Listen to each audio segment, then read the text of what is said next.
अस्सलाम वालेकुम दोस्तों, मैं हूं हकीम ज़ैद शाहिद। वेलकम करता हूं आपको अपने चैनल पर। उम्मीद करता हूं आप लोग खैरियत से होंगे।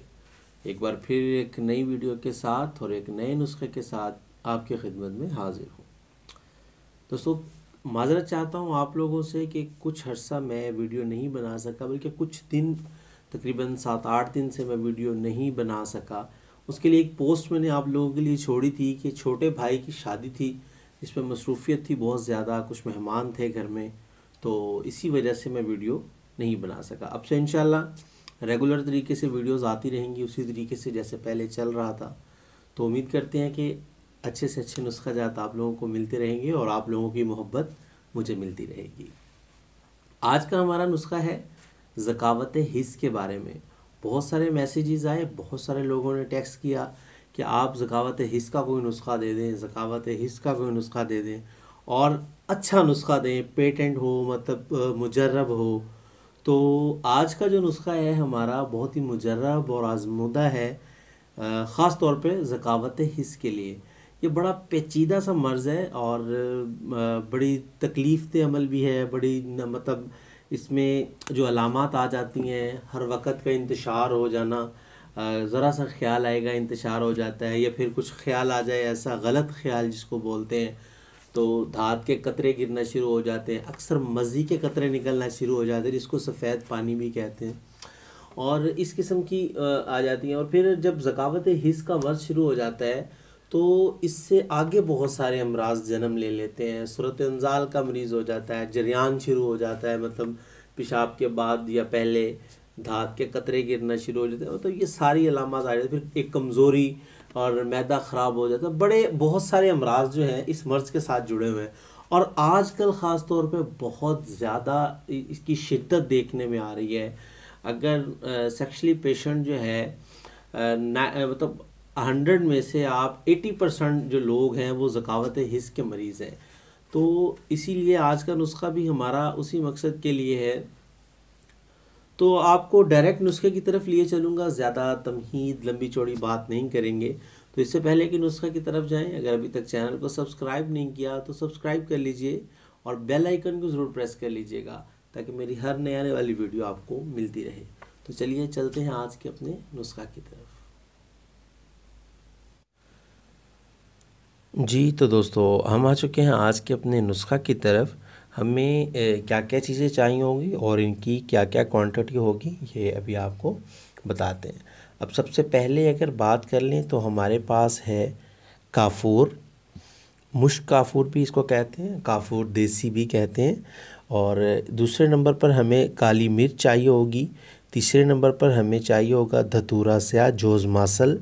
और हमें चाहिए होगा कुश्ता कली और गोंद ढाक या कमरकस और पोटाशियम ब्रोमाइड। अब सबसे पहले हमें काफूर जो चाहिए होगा वो होगा 25 ग्राम। 25 ग्राम हमें काफूर चाहिए होगा। मिर्च स्याह हमें चाहिए होगी 50 ग्राम। धतूरा स्याह हमें चाहिए होगा 50 ग्राम। कुश्ता कली हमें चाहिए होगा 25 ग्राम।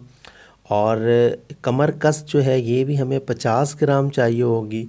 और पोटाशियम ब्रोमाइड जो है ये भी हमें 25 ग्राम चाहिए होगा। अब यहाँ मैं आपको ये बता दूं कि ये गोंद ढाक जो होता है, इसमें आजकल जो बाज़ार से मिलती है, इसमें काफ़ी हद तक जो है मतलब लकड़ी वगैरह शामिल की होती है। अब इसमें अगर आप देखें तो ये मतलब गोंद है, मैं आपको गोंद अलग करके दे देता हूँ थोड़ी सी, और बकाया जो है इसके टुकड़े आप देख लीजिए कि लकड़ी जो है इसमें। अब ये देखिए ये गोंद है और ये तकरीबन पीसेस जो है ये लकड़ी के हैं। अब आप जब भी इसको लें इसकी मिकदार जो है वो ज़्यादा लें।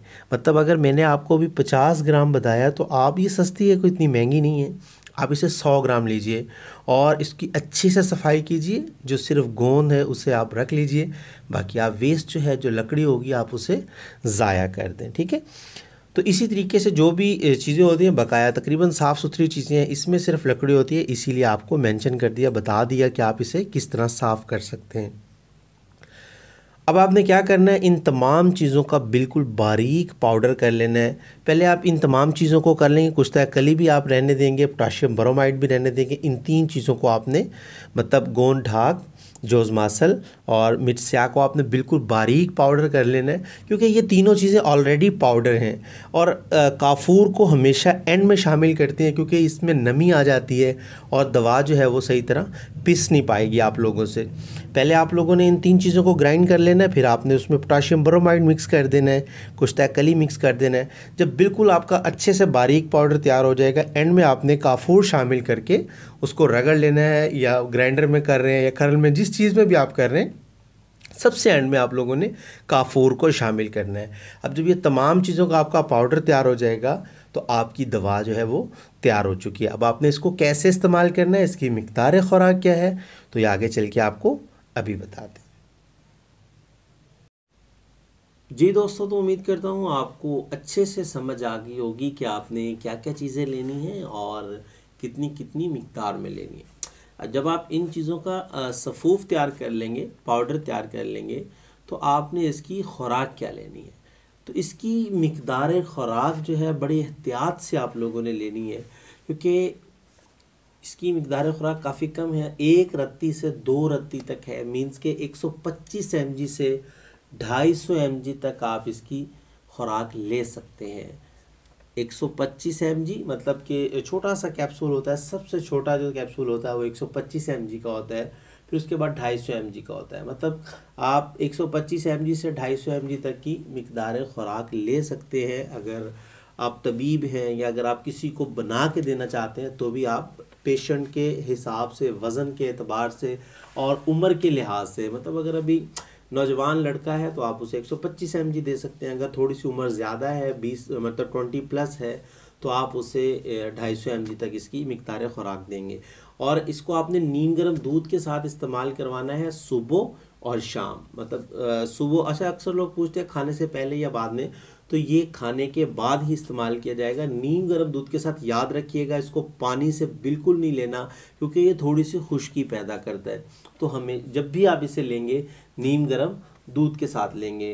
1 कैप्सूल नीम गर्म दूध के साथ सुबह नाश्ते के बाद, और 1 आप लेंगे रात को सोते वक्त। अब कितना अरसा इसको इस्तेमाल करना है, यह मर्ज़ की शिद्दत के हिसाब से होता है। कम से कम 15 दिन, ज़्यादा से ज़्यादा 1 माह आपने इसको इस्तेमाल करना है। 1 माह से ज़्यादा बिल्कुल इसको इस्तेमाल नहीं करना। कम से कम जो है आप 15 दिन इसे इस्तेमाल कर सकते हैं। तो उम्मीद करता हूँ आज की वीडियो आपको पसंद आई होगी। अगर पसंद आए तो लाइक कर दीजिएगा, शेयर कर दीजिएगा, ताकि आपके साथ साथ दूसरों का भी फ़ायदा हो जाए। आज के लिए इतना ही था, मिलते हैं किसी अगले नुस्खा में। हकीम ज़ा शाहिद को इजाज़त दीजिए। अल्लाह हाफ़िज़।